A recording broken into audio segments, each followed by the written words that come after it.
my name is Dan and I'm a scout leader at 12th Norfolk. Tonight I'm going to show you how to prep your tent for camp. Don't panic if you don't have a tent. We are going to do another video to show you guys that don't have tents how to build dens indoors. But ideally, if you have a tent, we want you to pitch it in your garden and sleep in it. I'm going to give you all the do's and don'ts, try to give you the best advice I can in terms of how we set up. Hopefully get you to sleep under canvas with your brother or your sister, maybe on your own or maybe with a parent. But I'm going to show you some simple setups in my garden. I'm going to pitch my tent and have a sleep. And hopefully we're going to have a good 2 nights under canvas at camp. And at the end of it, I'm going to show you how to take it down. Okay, so I'm here in my garden. I've got my tent. I'm going to show you 2 different types of tent because not all tents look the same. I'm only going to pitch one, but this is my 4-man tent. Okay, it sleeps up to 4 people. 4 people of normal size. I'm quite a big scout leader, so it'll probably sleep 2 adults. However, I'm only going to sleep for a couple of nights and I don't need all this space. So if I was going on a normal camp and I don't need to carry this tent, it's a bit of a waste of space. It's quite heavy. So I'm going to pitch my 2-man tent. This is my 2-man tent. It's half the size of my 4-man tent, but just big enough for me to sleep in. Store a small amount of kit. I'm going to show you how I pitch this in my garden. Hopefully you can watch step by step how it goes up. All tents are different, so you're going to need to get an adult to help you out. Scouts and explorers, you might want to do it yourself. If you're feeling really brave, scouts and explorers, sleep under a tarp. Don't have to be a tent. If you have a hammock, you can put this up in your garden as well. Let's get started. Step 1, you need to unpack your tent. Like this. Don't lose this bit. If you want to put your tent away and you've lost it, you can never ever get your tent away properly. If you look after a good tent, it should last you a long time. Step 2, my tent is rolled, so I need to unroll it.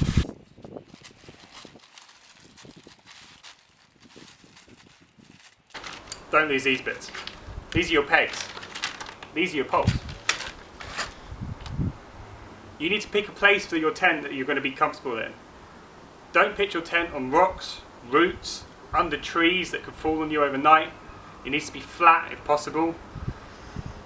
If you're sleeping on a hill, you probably want your feet facing downhill. It's really, really strange sleeping with your head pointing downhill. I've done it a couple of times. It's not very nice. There are 2 parts to my tent. This side, the black piece, is my inner. This is the piece that you sleep in. This piece on the outer side of me, my red piece, is my outer. This is what keeps us dry. Some tents only have 1 piece, like old canvas tents. New tents tend to, or lightweight tents like this, tend to have 2 pieces. If we don't have 2 layers, we'll all get wet. This tent pitches inside first. Some tents pitch outside first. It all depends what tent you have. But if you're unsure, get a parent to help you out.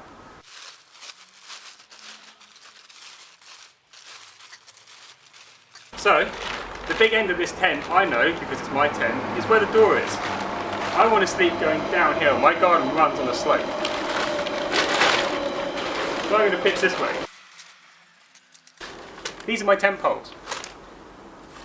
New tents, some tents are held up by new air. Sometimes most tents are held up by tent poles. This tent has 2 poles, a big hoop and a little hoop. Bigger tents, like my 4-man tent, have 3 poles. Again, do not lose the bag.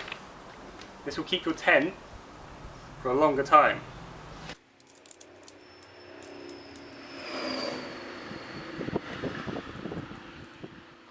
There's my first pole assembled. And here's my second pole assembled. These poles have elastic in between them. Okay, do not break the elastic. It's really difficult to get your poles to stay together if you don't have elastic. I'm now going to feed my poles through the seams of my tent, which is here.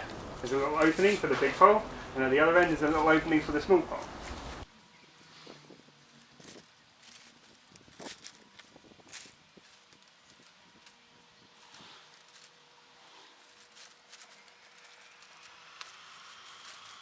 My poles are in.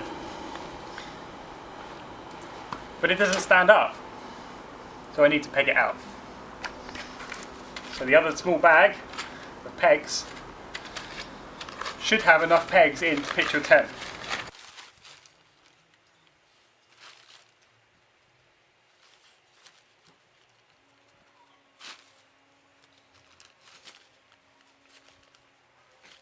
Okay, so at the moment the ground is very, very hard. You might want to put your pegs in with a soft mallet.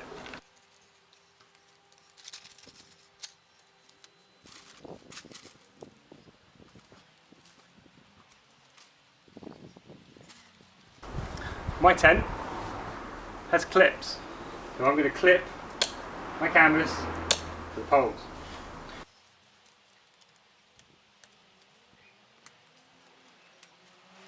Inside of my tent pitched. If you notice, it's got mesh on the sides. This is going to keep the air coming in and out. If I slept in this without putting the red top on over the top, I will get wet. So we're going to go to the second bit. So I'm now going to put the outer on my tent. Your outer should be put on with the seams on the inside. Okay? Like you put your clothes on the right way out, we put our outer on the right way out. Again, because this is my tent and I've pitched it many times, I know that this little logo on the end that says OEX goes at the bottom end. This is tied around the poles to keep the outer attached to the inner.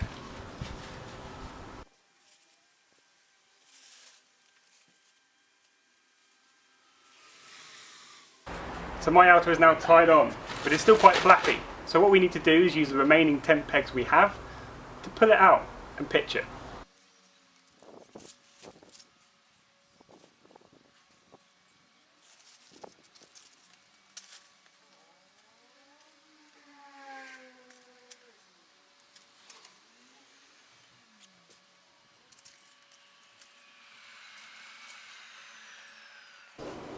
Okay. Notice now that it's not flapping around like it used to be. Canvas is taut, it's covering the inside of my tent. This will keep the weather out of my tent. If it's very windy, we need to pitch these guidelines. These are very important because this will stop your tent flying away in the wind. Your guideline needs to be pulling at 90 degrees to the seam it's attached to. If I push it to here, it's not going to do anything. If I put it this way, it's also not going to do anything.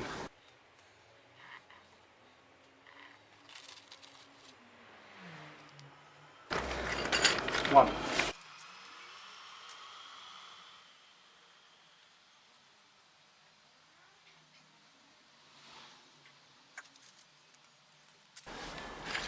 Sometimes bigger tents need more guy lines than smaller tents. This tent is quite short, which means that it doesn't get affected by the wind as much as a bigger tent does. So this is my tent pitched. That bag that your tent came in, your peg bag and your pole bag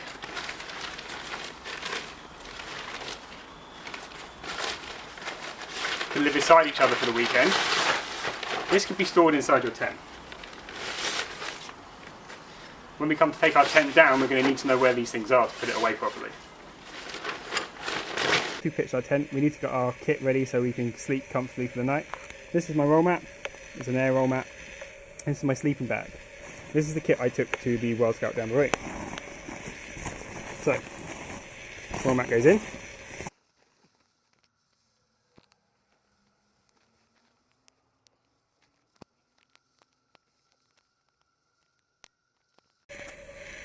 And sleeping bag goes in. So make it as comfortable as you want. Top tip from us is that if you prep your kit for the evening, so the best thing you can do once you've got your sleeping bag and roll mat out is put your pyjamas on your pillow, put your teddy bed there, put your torch at hand because it can be dark outside, so you might need to use your torch at night. but keep all of your kit, all of your clothes and all your bags as much as you can inside your tent. You don't want them outside in this space, because if it rains it will get wet. So keep your kit inside your tent. If you're sleeping with a brother or sister, make sure they've got room. If you don't have a roll mat, then let's use some soft bedding. If you've got a spare duvet, let's use that. And if you want to be slightly warmer, then let's use some more blankets. You could even, if you're camping at home over the weekend, is take your pillow from your bed. That might be slightly more comfortable. So, this is my setup. If you're struggling in the night, if you're cold, then the best thing you can do is stuff your sleeping bag with the spare clothes you're not wearing. If you don't have a pillow, roll your jumper up and sleep with your head on your jumper. Sometimes the weather can change during the night and the sleeping bag you have might have been warm enough when you went to bed, but in the middle of the night it changes temperature. If you're still cold, try to get some layers between you and the ground. Most of the heat in your tent is lost through the ground. If you're sleeping in a thin roll mat, or you haven't got anything insulating you, then put something between you, like a hoodie or something flat, or a spare blanket between you and your roll mat. If you're storing your kit inside your tent, make sure your bags do not touch the outside of the tent. Some tents tend to leak if your kit or your bag is resting against the canvas, so the water will seep through the material into your kit. The last thing you want on camp is your clothes getting wet for the day that you need them. All I need to do now is wish you a very, very good night's camp. Thank you, Greenford District. Enjoy your 2 nights in your tents, and I'll see you again when we strike these things down and pack them away.